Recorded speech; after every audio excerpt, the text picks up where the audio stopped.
सारे लोगों के अंदर एक खौफ सा बना हुआ है कि हम न जाने कब हमें ज़मीनों से निकाल दिया जाएगा, कब हमारे घरों पर एक बुलडोज़र। भारत जोड़ो यात्रा चल रही थी, राहुल गांधी जी ने भी बोला कि इस मसले को, जो स्टेट लैंड का मसला है, जम्मू कश्मीर की जो ज़मीनों का मसला है, ये जो कहीं पर हाईलाइट नहीं हो रहा है, इसके बारे में कोई किसी। कांग्रेस कह रही है कि बेरोज़गारी इतनी बढ़ गई है जम्मू कश्मीर में, भाजपा इसको मुद्दा बना रही है ताकि जो बेरोज़गार नौजवान है इस तरफ ना जाएं कि हमें रोज़गार मिले, ताकि वो उलझे रहें अपने काम। 370 की बात की, कहीं आपको ऐसा नहीं लगता है कि 370 के हट जाने के बाद यहाँ जम्मू कश्मीर में जो बेरोज़गारी की शरह है वो काफ़ी बढ़ गई है?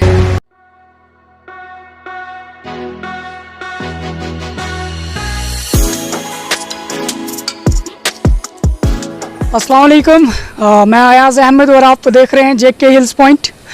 अभी हमारे साथ एक ऐसी हस्ती हैं जो किसी तारुफ के मोहताज नहीं है। भाजपा स्टेट एग्जीक्यूटिव या यूनिटरी के एग्जीक्यूटिव रमेश शर्मा जी हमारे साथ मौजूद हैं। हम इनके साथ आज यहाँ पर आए हैं, इनके साथ कुछ खुसूसी गुफ्तगू करने के लिए। इनसे हम बहुत सारे सवालों के जवाब जानने के लिए यहाँ आए हैं। सबसे पहले आपका स्वागत है। आपका भी स्वागत है अयाज साहब, आपने अपना कीमती समय निकाल कर आप यहाँ आए हैं, आपका बहुत बहुत शुक्रिया। तो मैं चाहते हैं सर, आप जानते हैं कि जो इस वक्त मौजूदा हालात हैं हमारे जम्मू कश्मीर के, सारे लोगों सा बना हुआ है कि हम न जाने कब हमें ज़मीनों से निकाल दिया जाएगा, कब हमारे घरों पर एक बुलडोज़र चलेगा। जैसा कि आपने देखा ही होगा कि बहुत सारी जगहों पर ऐसा चल रहा है। तो जो हमारे पहाड़ी इलाके हैं और इनमें लोगों के अंदर एक खौफ हरास है, डर है। अब इसके बारे में क्या कहेंगे? सबसे पहली बात, ये जो ड्राइव चल रहा है, एनक्रोचमेंट ड्राइव जिसको कह रहे हैं, कि हमारे LG साहब ने भी अभी थोड़े दिन पहले ये कहा था कि ये बहुत बहुत बड़े जो पोश एरियाज़ हैं और जहाँ पर काफ़ी ज़मीनों पर कब्ज़ा करके रखा है, वो ये उन लोगों के लिए है, वहाँ से एनक्रोचमेंट को हटाने की बात कही है। बाकी जो हमारे ये पहाड़ी एरिया हैं, आप खुद ही समझदार हैं अयाज साहब, आप इस पहाड़ी एरिया में हमने कौन से एनक्रोचमेंट की है? ये तो खाली पड़े हैं, ये सरकार के ही हैं। हम घास वगैरह, कहीं घास कटाई वगैरह करते हैं तो हमें तो किसी ने मना नहीं किया अभी तक कि आप इसमें घास कटाई मत करो, इसमें से बंज मत काटो, इसमें से पत्ते मत काटो। और ये एक सरकार ने क्लियर कर दिया है कि 5 से लेकर 15 मरले तक किसी भी जगह में कहीं कोई रेजिडेंशियल मकान बना है, किसी को हटाया नहीं जाएगा। खाली कमर्शियल की अभी बात चल रही है, उस पर भी विचार हो रहा। अभी हमारे पार्टी के सीनियर लीडर जो हैं वो मिले थे LG साहब से, उस पर बात चल रही है। जो छोटे, हमने कहा है कि जो व्यवसाय करने वाले छोटे हैं, ढाबा वाला है, कोई छोटी दुकान करता है, किसी के पास टी स्टॉल है, इनको मत हटाइए। सर, भारत जोड़ो यात्रा चल रही थी, राहुल गांधी जी ने भी बोला कि इस मसले को, जो स्टेट लैंड का मसला है, जम्मू कश्मीर की जो ज़मीनों का मसला है, ये जो कहीं पर हाईलाइट नहीं हो रहा है, इसके बारे में कोई किसी को बोल नहीं रहा है। तो क्या ये जो राहुल गांधी जी ने बोला, क्या ये किस हद तक फिर सही है? आप कह रहे हैं कि दूसरी जगह हम यहाँ पे लोगों को नहीं सताया जाएगा। तो राहुल गांधी जी ने भारत जोड़ो यात्रा के दौरान, आपने खुद भी सुना होगा, और उनने कुछ और कहा। पहली बात तो, जहाँ तक भारत जोड़ो यात्रा है, भारत तो जुड़ा हुआ है। भारत तोड़ा है 3 बार तो कांग्रेस ने तोड़ा है, नेहरू जी ने तोड़ा है। एक बार तोड़ा तो पाकिस्तान बना दिया, दूसरी बार तोड़ा तो वो मगरबी पाकिस्तान को वो मतलब किस कैपेसिटी में ये कह सकते हैं? इनकी भारत जोड़ो यात्रा नहीं, ये माफ़ी मांगो यात्रा थी इनकी। माफ़ी मांगनी चाहिए इनको जम्मू कश्मीर से। इन्होंने हर बार जम्मू कश्मीर को किसी न किसी तरीके से तोड़ा है, और इसका जो खमियाजा आज की जनता यहाँ भुगत रही है, ये कांग्रेस की ही देन है। यदि इन्होंने सैयद सलाउद्दीन को, मैं आज ये खुले आपके सामने ये मीडिया में ये बात कह रहा हूँ, अगर इन्होंने 1987 के फेयर इलेक्शन कराए होते तो ये दिन ही हमने नहीं देखने थे। और फिर दूसरी बात ये, हाँ, भारत जोड़ो यात्रा की ख़त्म होगी 30 तारीख को। 30 तारीख के बाद उस वक्त ये स्टेटमेंट दिया, उसके बाद कोई उस पर इन्होंने लिया, इसका कदम उठाया, उन्होंने लिखा, सरकार को लिखा, कहीं फिर स्टेटमेंट आया नहीं आया। ये सरकार, ये जितने भी कानून बने हैं हुए हैं इन्हीं के टाइम पे बने हुए हैं, इनको इम्प्लीमेंट आज की सरकार कर रही है, और इसको उस पर वो राजनीति कर रहे हैं। कि LG साहब ने कोई रिटर्न में तो ऑर्डर नहीं दिया ना, अब बातों बातों पे क्या लोग विश्वास कर लें कि ये हमारा जो है सेफ रहेगा एरिया? मैं आपसे वादा करता हूं कि हमारा पहाड़ी एरिया जो है ये बहुत दुर्गम इलाके हैं, ये बिल्कुल सेफ है। यहाँ पर किसी किस्म की कोई भी देखिए, अब जहाँ पर कोई आपके पास यहाँ अगर मेरे पास ये मैं मान रहा हूँ कि हमारे एरिया में जहाँ पर मेरे पास अगर मान लो कहीं स्टेट लैंड है और उस ज़मीन में कोई हॉस्पिटल बन सकता है, वहाँ पर प्ले ग्राउंड बन सकता, तो क्यों नहीं मुझे खाली कर देना चाहिए, खुद ही खाली कर देना चाहिए।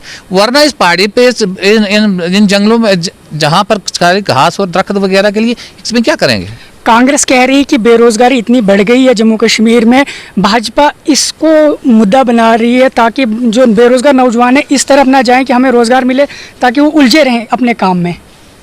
देखिए, ये तो ओपोजिशन है, वो तो हमारे गुणगान तो करेंगे नहीं कि नहीं कोई अच्छा काम हो रहा है, परंतु जितना काम भाजपा सरकार के आने के बाद हुआ है, जहाँ तक बेरोजगारी है ये मैं मानता हूँ, इससे मैं कोई डिनाई नहीं करता हूँ कि बेरोजगारी में कोई कमी आ गई है, बेरोजगारी है, इस पर काम चल रहा है। अभी आपने बजट देखा होगा, उसमें उस बजट में बहुत से नौजवानों के लिए स्कीम्स रखी गई हैं।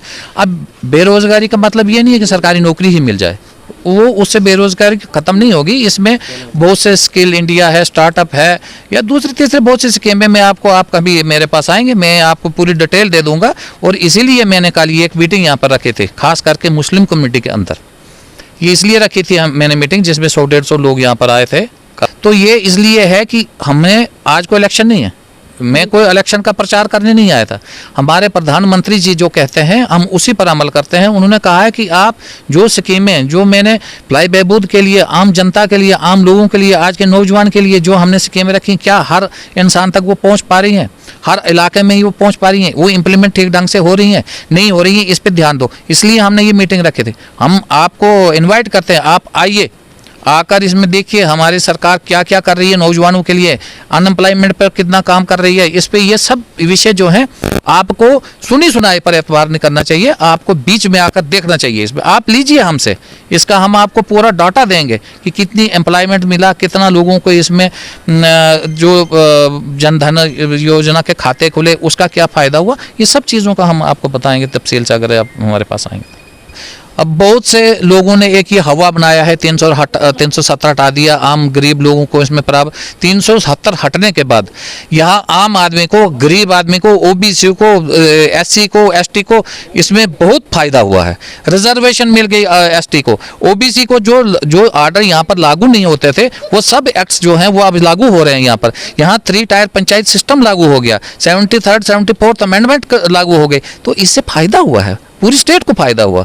ये गलत तरीके से इसको पेश कर रहे हैं, इस पर नौजवानों को कम से कम आप लोगों को खास करके इस पर ध्यान नहीं देना चाहिए। और जो मोदी जी कहते हैं सबका साथ सबका विकास और सबका प्रयास, उस प्रयास में आप भी शामिल हो जाएं तो मैं आपको खैर। आपने 370 की बात की, कहीं आपको ऐसा नहीं लगता है कि 370 के हट जाने के बाद यहाँ जम्मू कश्मीर में जो बेरोजगारी की शरह वो काफ़ी बढ़ गई है?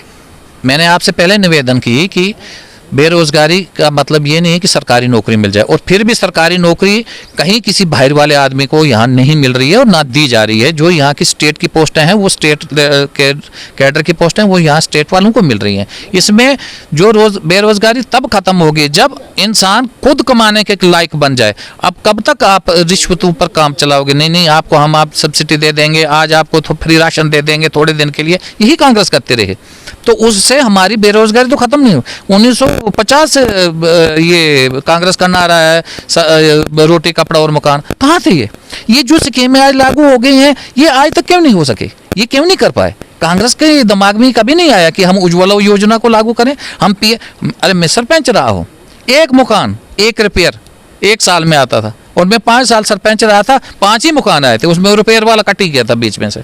और आज आप देख रहे हैं 300 मकान एक पंचायत में आ रहा है, सबके मकान बन रहे हैं। आप देख लो सारे सब टीन वाले मकान, और ये सब PMAY के तहत बन रहे हैं। लोगों के अंदर एक और जो पैनिक पैदा हो रहा है कि 370 हटा, 35A हट गया, अब स्टेट लैंड का इशू आया तो बाहर के लोग यहाँ बिठाए जाएंगे। बिल्कुल नहीं, बहुत डर है लोगों के बीच में। बिल्कुल नहीं, ऐसा कुछ नहीं है कहीं पे। अभी 370 हट रहे हैं, 2019 में 370 हट गया है, 35A भी हट गया। एक मरला को बता के ये बताएं भाई फलानी जगह पर एक मरला जमीन जो बाहर का आया उसने खरीद ली है तो हम मानेंगे, ऐसा कुछ नहीं है। ये गलत प्रबंध है। लोगों को डरने की जरूरत नहीं इस मामले में। देखिए बिल्कुल भी नहीं, बिल्कुल नहीं। मैं एक पार्टी का बहुत सीनियर कार्यकर्ता हूँ। मुझे अब पार्टी में 35 साल हो गए हैं और पार्टी में अहम जिम्मेवारियाँ भी मुझे मिली। मैं डिस्ट्रिक्ट प्रेसिडेंट 2 बार रहा हूँ। मैं हमारे जो वर्किंग कमेटी होती है उसका मैं मेंबर हूँ JKUT का, और उसके साथ साथ ये हमारी पार्लियामेंट्री कॉन्स्टिट्यूंसी जो है उसका संयोजक हूँ।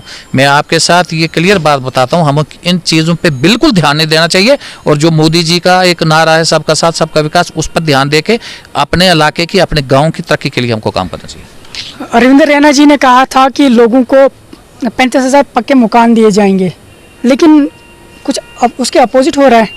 नहीं, ऐसा नहीं है। आप देख लीजिए, पक्के मकान ये नहीं है सीमेंट का मकान, वो टीन वाला पक्का ही, वो पक्का ही होता। आप देख लीजिए, बहुत से मैं अभी थोड़े दिन यहाँ इस अपने इलाके में थोड़ा बाहर होने से पहले मैं गया था, तो मैक्सिमम मुझे लगता था कुछ 70% तो मकान अब पक्के हो गए हैं हमारे। और रविंद्र रैना जी ने ही मुझे ये, अब अभी जम्मू में था तो कल परसों मुझे उन्होंने फ़ोन करके मुझे क्लियर बताया है कि आप जाइए रामबन में बैठिए, और ये जो इसका हवा खड़ा कर दिया है इन्होंने, एक ओपोजिशन ने स्टेट लैंड वाला, इसमें जाकर काउंटर कीजिए इनके, और जाकर DC साहब से मिलिए कि किसी गरीब आदमी को इससे कोई नुकसान ना हो।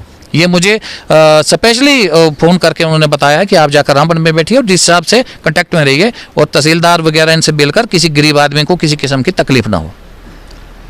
कल एक जो है ऑर्डर आया कि आप जंगलात जो फॉरेस्ट लैंड है उसको खाली करवाए। इससे पहले जो स्टेट लैंड वाला ऑर्डर आया था इसको खाली करवाए। हर एक घर में नोट्स आए हुए हैं, हर एक बंदे का नाम आया हुआ है। तो सबसे बड़ी बात यही है कि लोगों को इस चीज़ का जो है डर है, तो हम चाहते हैं कि लोगों तक आप इस डर को, ये डर लोगों के बीच में जो पैदा हो गया, इसको कैसे आप निकाल सकते हैं?